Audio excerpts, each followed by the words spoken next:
none nonane kangen kutan po upama swantane jan koyo dalang mung sliramu kang dadi telenge ngati sliramu nduk ora aku ki gagal fokus sih Mas karo klambimu koyo ning gone TV-TV ngono kae lho model iki ki piye ngono lho inspirasimu iki saka apa lah ya aku ki rantai kene sik aku ki bingung nduk piye ora mung kowe sing araki lah piye to Kojak iki MC kok sandangane ra mutu blas lah iya aku ki bingung piye arep nggo blangkon suaraku elek arep nganggo jas kaya DPR arep dandan pocongan ya urung wayahe lah tadi Petruk gareng ora lucu iya lah iya to piye lah kok iso gak ngerti iki gak paham ora paham iki wong tuwek iki ora paham sing viral ngono iki ora paham sing nyolong nggo dandan pocongan kae to lha kowe urung ngerti neh kowe pocongan miri iki ora nyolong le lha piye dandan pocongan marek ngene tanggane enek le ya wes ya wes lawas anggonku nunggu sliramu nate ngendika lah nang ndi ngelingono nalika dina kapungkur lah iki lagi iki sliramu nate ngendika tresna lahir terus sing batin batin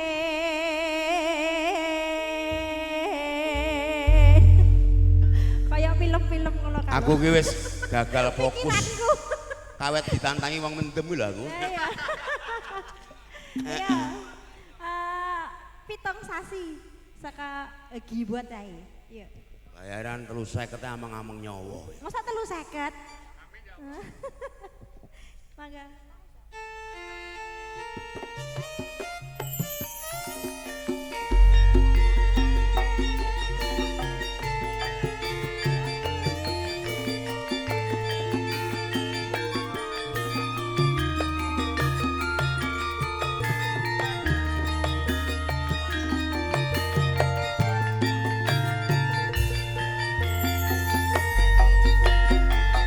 pitong sasi ngawasi gun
Pak.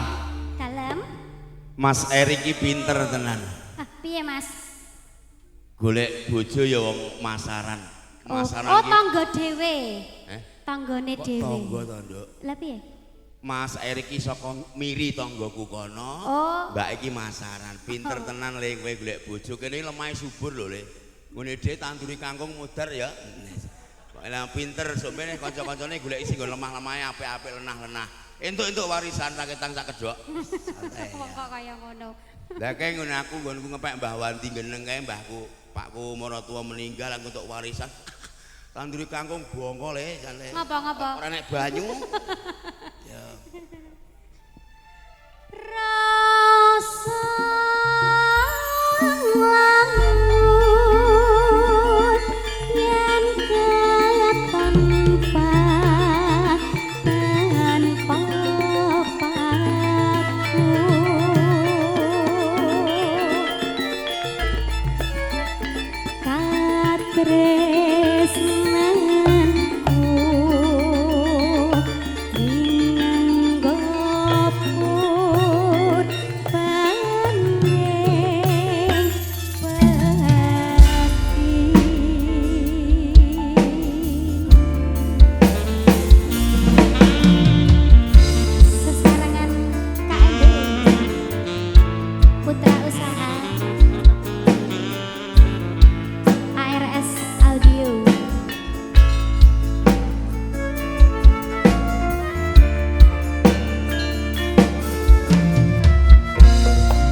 Untuk kanggone mempelai berdua, Mas, berjuanglah untuk kebahagiaan anak cucumu nanti.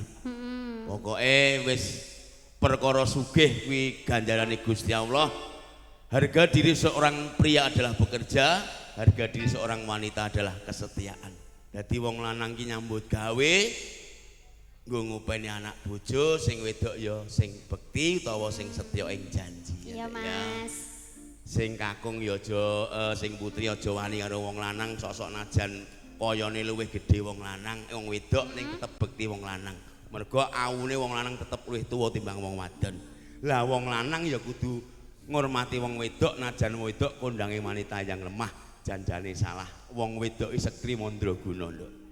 Iya ta? Lahir ceprot ngalam donya digawani senjata saka Gusti Kang Kaluka sing jenenge Sekar Wijaya Kusuma. Apa kuwi? Sekar Wijaya Kusuma kuwi khasiate bisa nguripke barang sing mati. Apa ta kuwi, Mas? Wijaya Kusuma kuwi nek jaman Pandhawa utawa perang Bratayuda, Sri Bathara Kresna kuwi nggembol Wijaya Kusuma.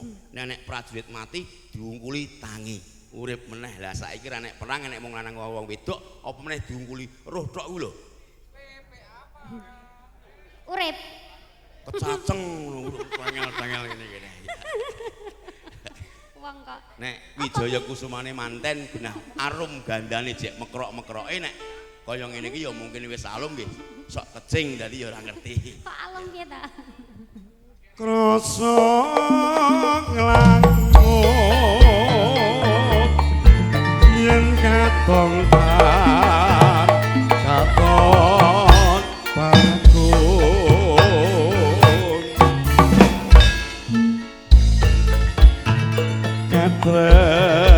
katresnanku rinenggut pur paneng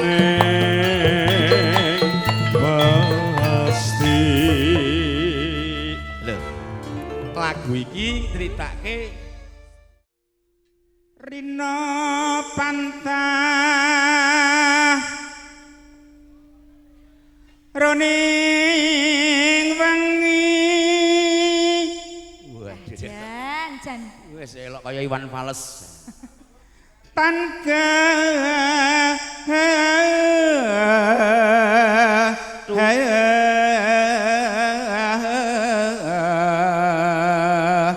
dak kula meminta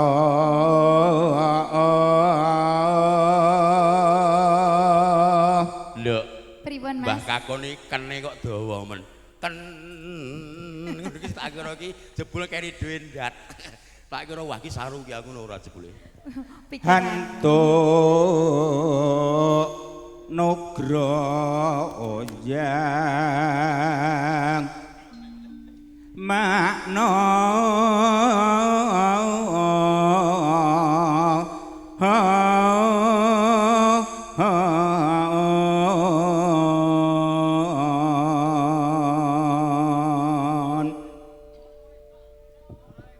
wis suwe ora medok Mas ya. Saged swanten Oh, anu. lho lah kondo sapa? Jebul Lah as lah. ACDC to. Kok ACDC? Biyen wong saiki kene iki wis sesek Mas. Kan biyen logro. Nah, mungkin kula longgarke. Pun Pak. mboten apa kacobi. Lah rah. Kacobi ya. Ora iso blas. Anu mengke Wis kula sesek. longgarne. Dadi metune ungel wis sesek.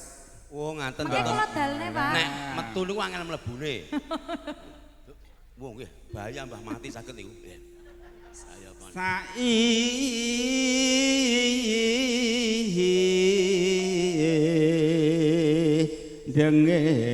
Denging Nuswantara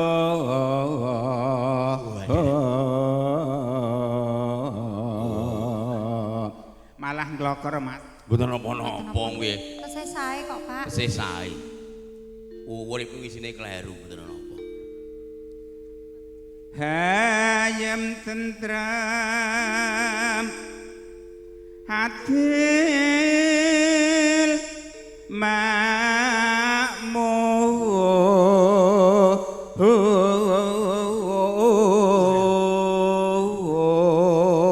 makmur.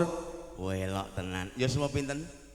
100 kurang saidik Mas. 100 kirang sekedhik. Yo. Pasipun pinten pasipun? Lali pokoknya 100 kurang sidik. Waduh.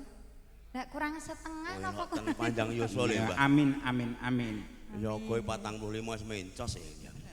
Saiki iki ya Mas, Nggih. mer 31 wis akeh sik meninggal. Nggih niku nek jareng nek pas apes tenan lah kaya kula ndek ingi malah ditantang metuan jaba. Aku malah aku penak metu jero e. Sengkut ambangune gara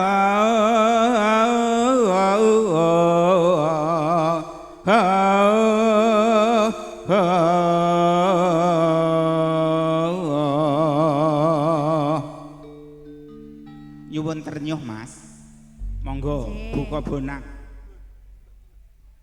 Monggo buka bonang.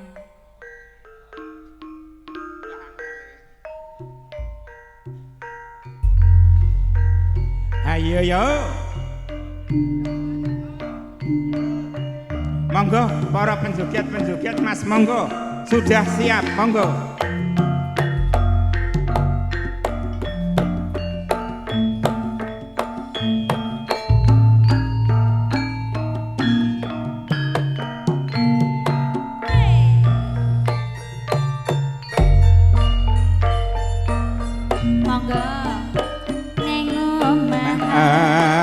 iku tansah ngalamun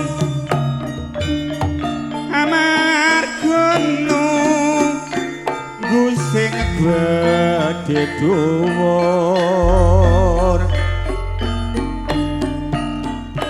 dasar ayu pasuryane semane saya gawe bingung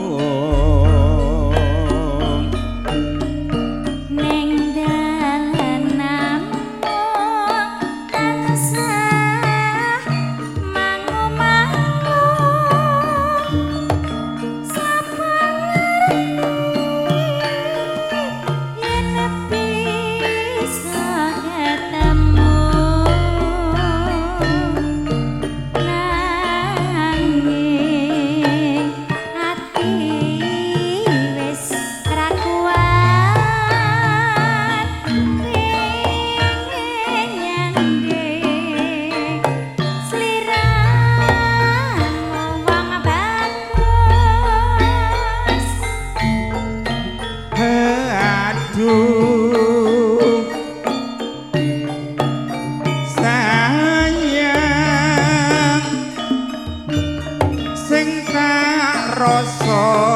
saya suwe saya tresno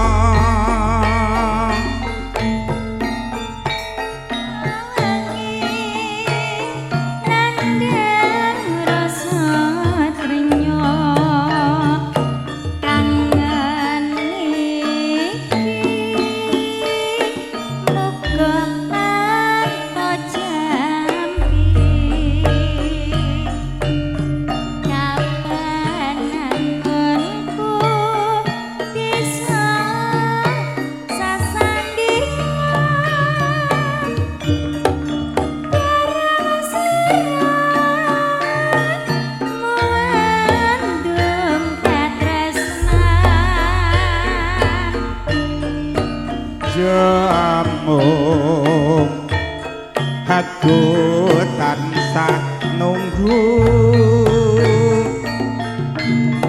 tresno iki ya mung kanggo sliramu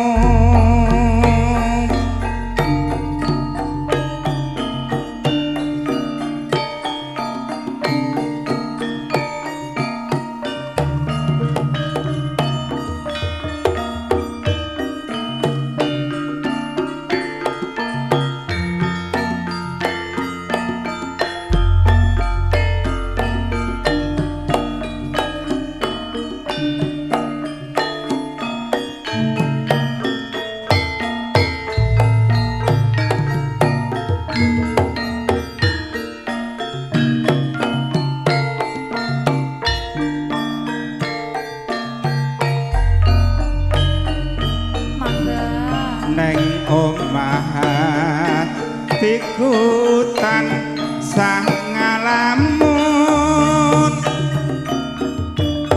amargono gusing gedhe dhuwur dasar suryane semande saya gawe bingung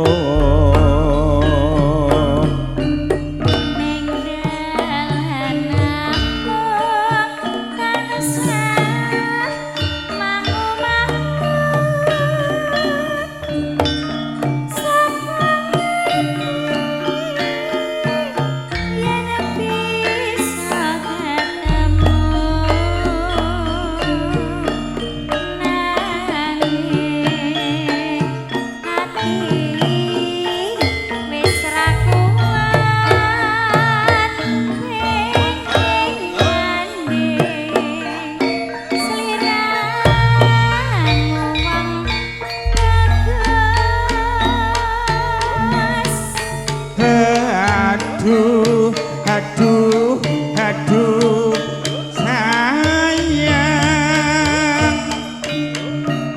sing tak rasa saya suwe saya tresno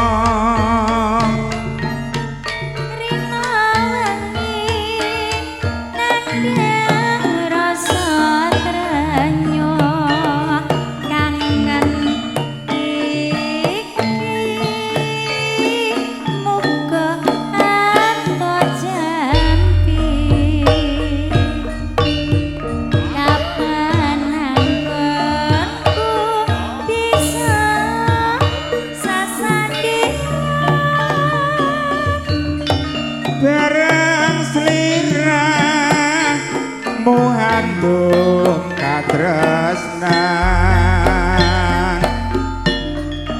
jembung aku tansah nunggu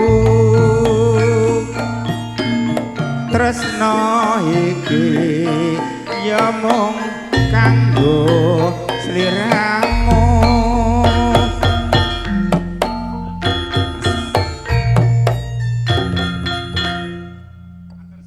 matur sembah nuwun Pak Loso.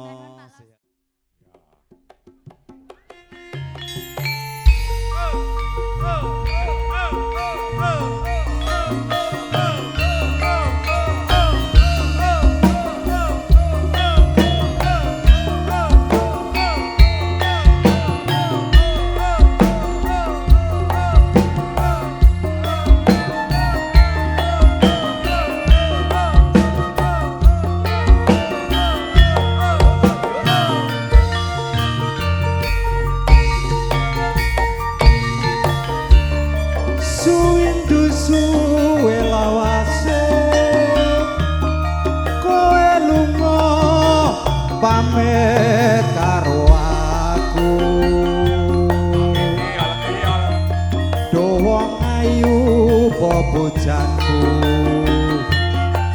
ati susah mong kangen sliramu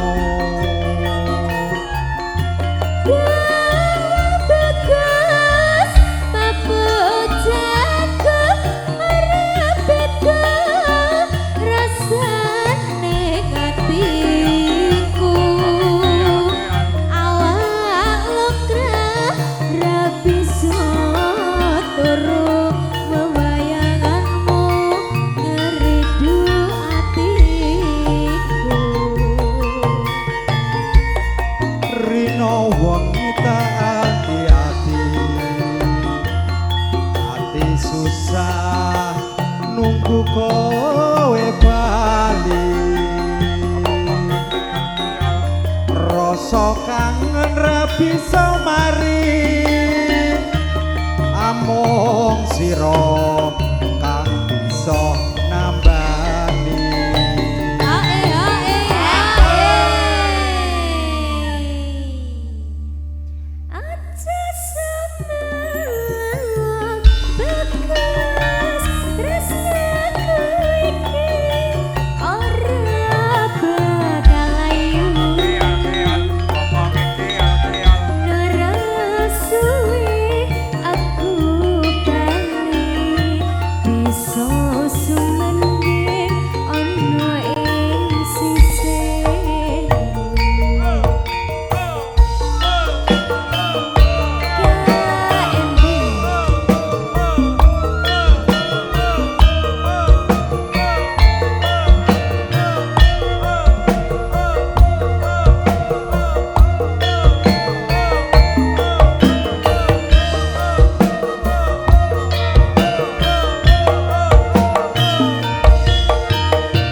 Matur suwun Sampun. Mas Kojak. Nggih. Napa malih? Non, sampun. Ya masuk lagi.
Sip.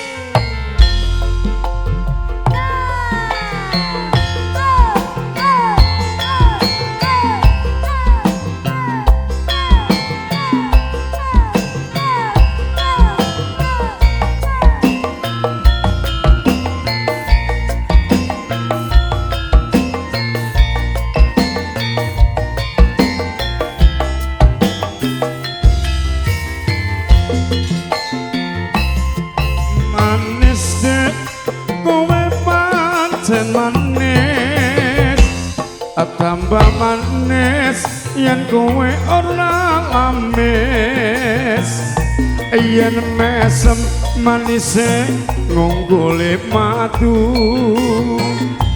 saya bisa gawe rontok jantungku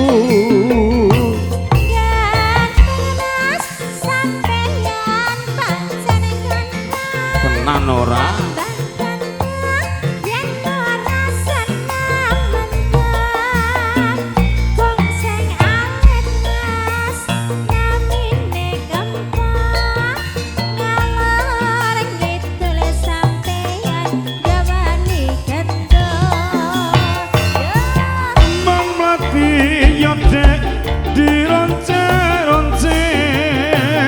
setengah mati aku tresno kowe pasar Burimas nang Surabaya aku ngerti sampeyan senenge goda iris-iris yo dek gulane Jawa kowe mung manis dasane prasaja memang lidanas tidak bertulang pandai bersilat iku watake wong lanang KMB yo